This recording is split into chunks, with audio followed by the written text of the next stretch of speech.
We've built big cabins before, but nothing as big as this. A 160 square metre, 3-bedroomed, £150,000 cabin. In our previous video, you'll see that we've got all of the windows, all of the doors done on the outside of the building. And in this video, we need to get on these, the tin sheets that finish off the roof and make it 100% watertight. Before we can do the tin sheets, however, we have got to get these triple fascias made up. Triple fascias or gable boards, whatever you want to call them. They're in sets of 3. We've got a bottom, middle and a top. The top has got a tongue on it, which is something that doesn't need to be there. So we're going to run them through the table saw, take that top edge off, and then what we'll need to do, get up there on the rafter ends, use our angle finder to find our angle where the 2 fascia gable boards should meet, get them cut, and then we're going to put all 3 of them up, and then we're going to leave the ends staggered over, come back later on, plumb cut them, and when that's done, we can get our string line set up, and then we can start putting some of this tin sheeting on. But first, let's get the tongues ripped off of these boards for the fascias. With the boards done, we need our angle, which I'm then transferring to the boards we've just ripped down, and I'm cutting that off with the circular saw. And now that we've done that, it's just a case of getting them screwed in, and then getting the other 2 screwed in underneath them. You'll see that we're using a block of wood to set the height of the fascia boards here. That is the thickness of our roof sheets, so everything ends up the same height. Otherwise, our final piece, you'll see later in the video, won't work out right. And with the top fascia board screwed to the backside, we worked out something looked wrong. Very wrong. We had a pretty bowed end rafter, meaning our fascia board wasn't exactly straight either. That is definitely going to cost us some time. So we've got a couple of options here. Option A is we use a 20mm shim behind the fascia boards to bring them out and get rid of that bow, or there's option B, which is we use the rafter next to it, which is fixed and solid, as leverage to get a piece of timber in there diagonally to then straight to pull that first rafter over. I think that is what we're leaning towards, and I think that is going to be the solution. The only problem being is we're going to have to denail all of the end laths that we've done previously. With us undoing all of the roof laths at this end, it will free up the end rafter and give us the movement we need to bring it back to being straight again. Right, so we've denailed our timbers, and I've cut a piece of timber to the size I want the rafter spacing to be. Here's just hoping it works. This method of wedging a piece of timber between the 2 rafters actually seemed to work. 100% working. But I did need to squeeze that little bit more out of it, which I did with a wedge, which forced it out to exactly where I needed it. I think I'm very happy at that. The good news is, it worked, which means all I've got to do now is get up there and re-nail the timbers. And after trying to convince myself I was not having a bout of deja vu, we were back to straight rafters, which also means straight fascia boards, and another task we've ticked off the list. Well, almost. So, we've done the fascias on the main ends of the building. We can't do the porch right now, and that's because I just can't find the boards. They're in there somewhere. We've left the ends stepped out on the fascias of the ones that we have done, and we were going to plumb cut them now, but if I cut them now and they end up being too short and the roof sheets go past them, not the best idea. So I'm going to leave that till later down the line. But what we have done is we've separated all of the roof sheets, so we've got shorter ones and they are for the porch, we've got longer ones which are for the back and most of the front. We've set our string line up exactly where I want them to come down to. They're 5.4 metres long. I've set my string line up at 5.4 plus 30mm, so 5.4, 30. And that's just in case there's any variation in the ridge or we just can't quite get them up tight enough. We've got enough scope to do that if we want to. We've now got to get all the tin sheets up, and I don't know how we're going to do it. I think what we're going to do is we're going to put them up the front of the building the wrong way round, so that when they end up going up and over the ridge to the other side, they end up the right way round. And I think it's the safest because it's really messy around the back, so we've got to do it from the front. Not being one to enjoy doing things the hard way, I've decided to make a bit of a ladder for the tin sheets because, as you can see, they're very thin, meaning they can bend super easy. We did actually improve on this system later on, but for now, it seemed to work quite well. With the first sheet up on the roof, this is the most important because if this is even a couple of millimetres out of square, over 20 metres, that could translate to 40mm or potentially more by the time you get to the other end.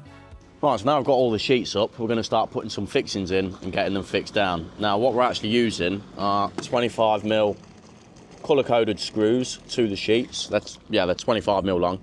And we're using the impact driver, which actually has a specific setting for these screws. And what you do is you just zip straight through these into the timber laths that we did. And all that setting does is it just slows it down at the end so you can't oversail it. And now that we've got a few fixings in, I'm not fixing them all because I'm going to come along later, back these end ones out, and then I'm going to run a string line from one end to the other, just to get them all nice and straight. You don't need to, but it's just nice to be neat, isn't it?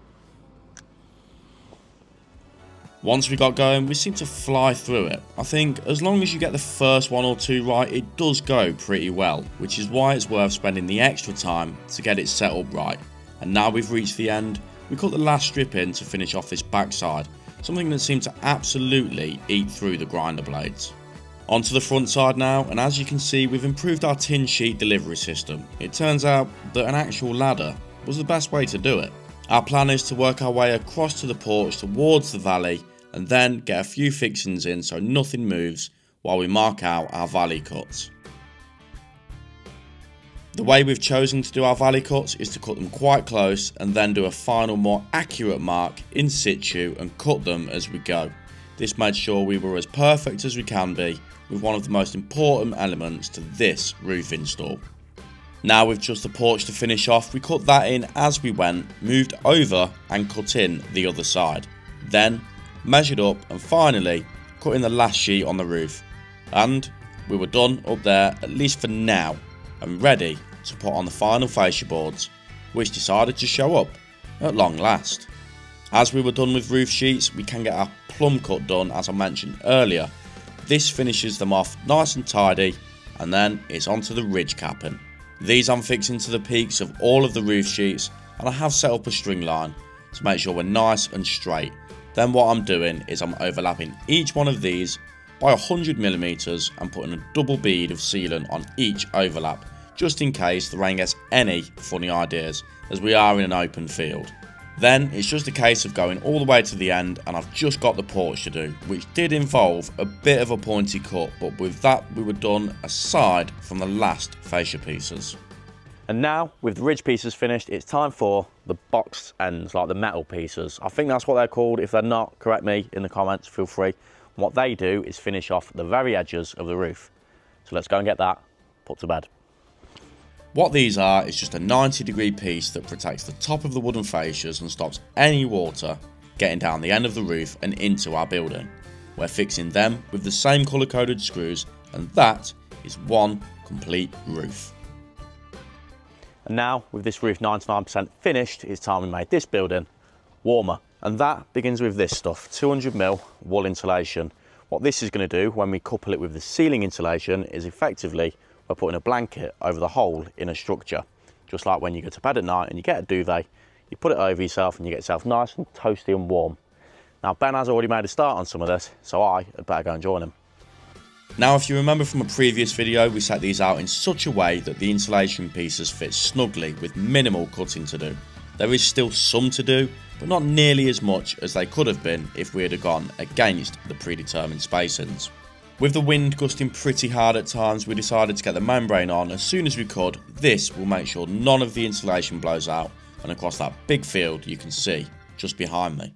So next up is these, the Battens. They're not quite next up, we could just continue as we are, but we're not going to because it's very, very windy today. And the last thing I want is any of our hard work being undone by the wind. And it's about 30 kilometres an hour, but it's gusting, so I don't want anything to blow out. Before we can do the batten, however, we have got to do this, which is a rodent mesh. And this needs to go behind the battens we put on and get fixed to the front of it. And what that's going to do is it's going to stop any small rodents from coming up behind this air gap that we're creating by nailing these on to this. Now, I actually just took this off for demonstration purposes, and I do have a full roll of it just there. So we're going to work our way around and see how far we can get. We found it best to pin this mesh at one end with a batten and then the other, which made it easier for us to come through with the rest of the batten without trying to keep hold of the mesh at the same time. I'm fixing an additional block on the corners as I go because otherwise you'd have a floppy corner and I can't be quite sure it would be filled with exactly the right amount of insulation. With that done, we moved on to the insulating of the porch. This gets cut right up into the very top of the apex because the ceiling insulation inside will eventually come right out from inside to meet it, forming that blanket we spoke about earlier in the video. It was then membrane, mesh, then batten all over again, and we went round the corner and continued all the way to the end of the front and then to the end of the right hand side of the front of the building. Right, so we're actually doing a little bit better than we expected. So what we're going to do, rather than actually just cutting the roll off there and end up having a join of the two membranes, we're going to continue right across there, and if we have to cut it there, we'll cut it there, because I firmly believe that before we break up tomorrow for Christmas, we shall have all of this, front and this side, insulated and battened up to the top. As you can see, Ben's already made a start. We're doing well. Now, I wasn't even sure we would be able to pull this off in time for a decent finish, with it being the very last day of 2024 for us, but with Ben moving at about 1,000,000 miles an hour, we somehow managed to get this all insulated, membraned and battened in time for a very welcome break for us both before we return for a fresh year. Ben even managed to squeeze in a few minutes to let every motorist on the way home know that we were in fact driving home for Christmas, which you'll see in just a sec. Now, not only is that us done for today, it's us done for Christmas and for the year. So we're going to put this to bed and leave this until 2025. Thank you so much for watching. If you enjoyed the video, give it a thumbs up. Don't forget to hit the subscribe button, and I'll see you guys 2025.